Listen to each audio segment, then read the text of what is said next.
여러분 안녕하십니까? 말씀 묵상 리바이벌입니다. 오늘도 우리에게 주시는 말씀을 힘입어 은혜 가운데 형통한 한 날을 보내시는 엘사랑교회 모든 성도님들 되시기를 간절히 소망합니다. 오늘 우리에게 주시는 하나님 말씀은 창세기 6장 18절부터 22절 말씀입니다. 함께 읽겠습니다. 그러나 너와는 내가 내 언약을 세우리니 너는 내 아들과 내 아내와 내 며느리들과 함께 그 방주로 들어가고 혈육 있는 모든 생물을 너는 각기 암수 한 쌍씩 방주로 이끌어들여 너와 함께 생명을 보존하게 하되 새가 그 종류대로 가축이 그 종류대로 땅에 기는 모든 것이 그 종류대로 각기 둘씩 내게로 나아오리니 그 생명을 보존하게 하라. 너는 먹을 모든 양식을 내게로 가져다가 저축하라. 이것이 너와 그들의 먹을 것이 되리라. 노아가 그와 같이 하여 하나님이 자기에게 명하신 대로 다 준행하였더라. 아멘. 오늘 함께 읽은 창세기 6장은요, 성경 전체에서 매우 어두운 장면으로 시작됩니다. 하나님께서 보시기에 세상은 심히 부패하였고 사람의 마음으로 생각하는 모든 계획이 항상 악할 뿐이었습니다. 이 죄는요, 개인의 문제를 넘어 사회 전체를 뒤엎었고 폭력과 불의가 일상이 된 시대였습니다. 이러한 상황 속에서 하나님은 홍수라는 심판을 선언하셨습니다. 그러나 창세기 6장은 심판으로만 끝나지 않습니다. 오히려 이 장은 중심에는 심판 가운데서도 은혜를 베푸시는 하나님의 마음이 분명하게 나타나 있습니다. 오늘 읽은 18절 말씀 가운데 첫 부분인 그러나 너와는, 이 부분을 우리는 주목할 수 있는데요. 하나님은 시대를 분별하며 믿음으로 살아갔던 노아와는 언약을 세우셨고 그 언약에 근거하여 구원의 길을 구체적으로 제시하셨고 홍수 심판을 대비하여 방주를 지을 것을 말씀하셨습니다. 그러므로 세상은 심판을 향해 가고 있었지만 노아에게 주어진 길은 달랐다는 거죠. 그러므로 오늘 말씀을 통해 하나님은 노아 시대뿐만 아닌 오늘의 현실 속에서도 어떻게 언약으로 사람을 붙드시는지, 그리고 그 언약 앞에서 노아와 우리는 어떤 모습으로 순종을 나타내며 은혜를 입었는지 함께 고민하는 시간을 가지겠습니다. 여러분, 성경에 등장하는 노아는 참으로 어려운 시대를 살았던 인물입니다. 모두가 같은 방향으로 흘러가던 세상 속에서 노아는 홀로 다른 길을 걷고 있었기 때문이죠. 아무도 알아주지 않았지만, 함께하는 이도 없었지만 노아는 끝까지 방주를 지어냈습니다. 그래서 우리는 이 말씀 앞에서 자연스럽게 질문을 할 수 있습니다. 노아는 어떻게 그 긴 시간 동안 방주를 지을 수 있었을까? 그를 끝까지 움직이게 한 결정적인 근거는 과연 무엇이었을까? 오늘 본문과 더불어 함께 살펴보고 싶은 말씀이 있는데요. 바로 히브리서 11장 7절 말씀입니다. 믿음으로 노아는 아직 보이지 않는 일에 경고하심을 받아 경외함으로 방주를 준비하여 그 집을 구원하였으니 이로 말미암아 세상을 정죄하고 믿음을 따르는 의의 상속자가 되었느니라. 아멘. 히브리서는 노아의 삶을 설명하면서 여러 이유를 들지 않습니다. 그의 기술이나 환경이나 어떤 재정이나 사람의 지지나 이해를 말하지 않습니다. 히브리서가 강조하는 단 하나는요, 바로 믿음입니다. 노아는 믿음으로 방주를 지었습니다. 그러므로 방주는 믿음에서 시작되었고 믿음으로 세워졌으며 믿음으로 방주는 완성되었습니다. 히브리서는 이 믿음을 설명하면서 특별히 두 가지 표현을 사용하고 있습니다. 바로 아직 보이지 않는 일과 경외함입니다.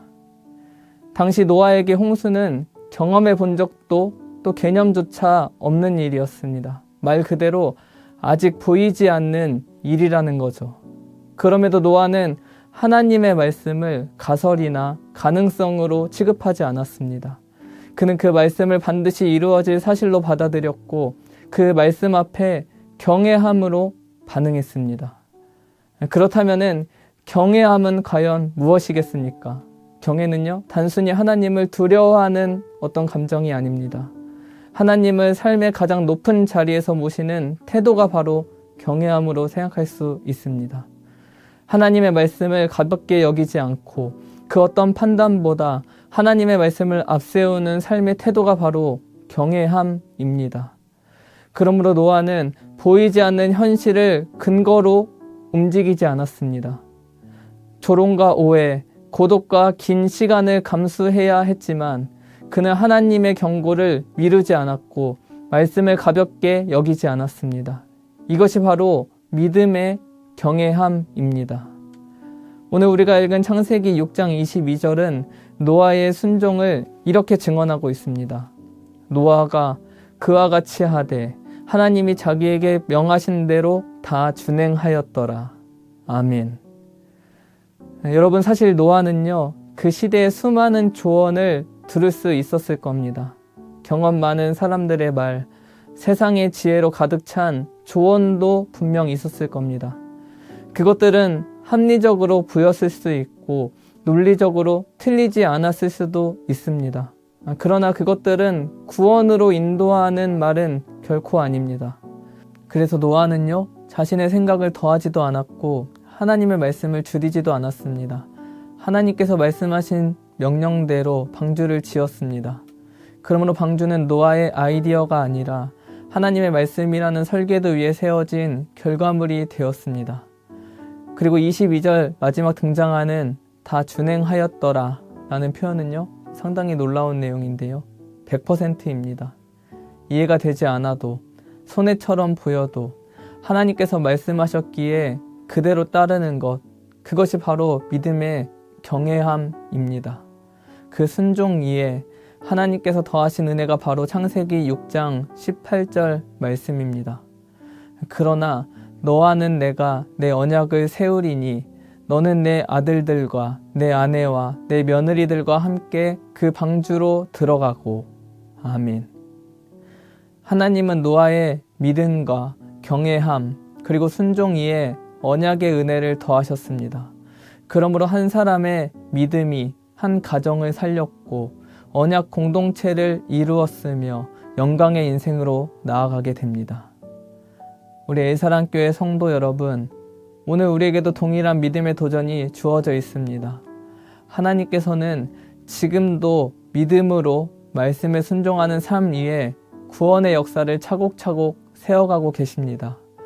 우리는 이 시대를 살아가며 각자의 삶의 자리에서 믿음의 방주를 짓도록 부름받은 사람들입니다. 가정에서, 직장과 사업의 현장에서, 그리고 예배와 기도의 자리에서 우리는 하나님을 경외함으로 믿음의 방주를 짓고 있습니다. 말씀을 붙들고 하루하루 순종으로 쌓아 올리는 그 방주는요, 결코 헛되지 않으며 하나님께서 가장 귀하게 받으시는 은혜의 통로가 됨을 확신하게 됩니다.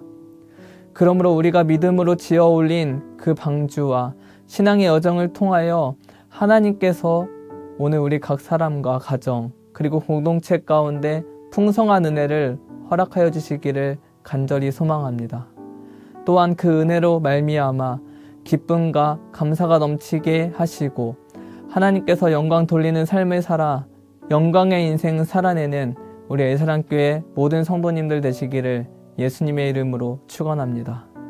함께 기도하겠습니다. 은혜로우신 아버지 하나님, 노아를 부르시고 말씀으로 인도하여 주셨던 주님께서 오늘도 우리를 말씀 앞에 세워주심을 감사드립니다.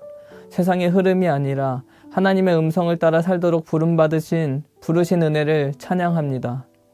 주님, 우리는 연약하여 눈에 보이는 현실 앞에서 흔들릴 때가 너무나 많습니다. 당장의 결과가 보이지 않으면 멈추고 싶고 이해되지 않으면 뒤로 물러서고 싶을 때가 너무나 많습니다. 그럴 때마다 노아와 같이 주님의 말씀을 사실로 받아들이고 경외함으로 반응하는 믿음을 우리 가운데 허락하여 주옵소서. 아직 보지 못하는 일 앞에서도 주님의 말씀을 가볍게 여기지 않게 하시고 계산이 아니라 순종으로 나아가게 하여 주옵소서. 부분적인 순종이 아니라 말씀하신 대로 다 준행하는 전적인 순종의 삶을 살게 하여 주옵소서. 우리의 삶의 자리마다 방주를 짓게 하여 주옵소서. 가정에서, 교회에서, 맡겨진 사명의 자리에서 믿음으로 방주를 짓게 하시고 그 방주를 통해 우리 자신뿐만 아니라 우리에게 맡겨진 영혼들의 구원의 은혜 안에 거하게 하여 주옵소서. 외롭고 힘겨운 순간에도 사람이 아닌 하나님을 바라보게 하시고 끝까지 신실하게 말씀의 길을 걷게 하여 주시옵소서. 우리의 순종이 드러나지 않아도 주님 앞에 기억되게 하시고 그 모든 걸음 위에 주님의 은혜로 응답하여 주시옵소서. 오늘도 방주를 만들라 말씀하시는 주님의 음성 앞에 겸손하게 서게 하시니 감사드립니다. 그 부르심 앞에 믿음으로 경외함으로 응답하는 삶을 살도록 인도하여 주시옵소서. 우리의 삶의 이유 되신 예수 그리스도의 이름으로 기도하옵나이다. 아멘. 오늘 우리가 함께 읽은 말씀을 기억하며 함께 합심하여 기도하겠습니다. 하나님 아버지, 혼란한 시대 가운데 노아와 같이 하나님의 말씀을 붙들고 믿음으로 살아가게 하옵소서. 눈에 보이지 않는 현실 앞에서도 하나님의 약속을 사실로 믿는 믿음을 허락하여 주시고 말씀 앞에 경외함으로 반응하는 삶을 살게 하옵소서. 우리 교회를 이 시대의 방주로 세워주시옵소서. 세상의 가치가 아니라 하나님의 말씀 위에 굳게 서 있는 공동체가 되게 하시고 믿음과 순종으로 다음 세대를 살리는 우리 교회 되게 하옵소서. 우리 교회를 통하여서 가정이 회복되고 상처 입은 영혼들이 보호받으며 지역과 세상 가운데 빛과 소금의 사명을 감당하게 하옵소서. 우리가 이러한 기도 제목을 놓고 합심하여 기도하겠습니다.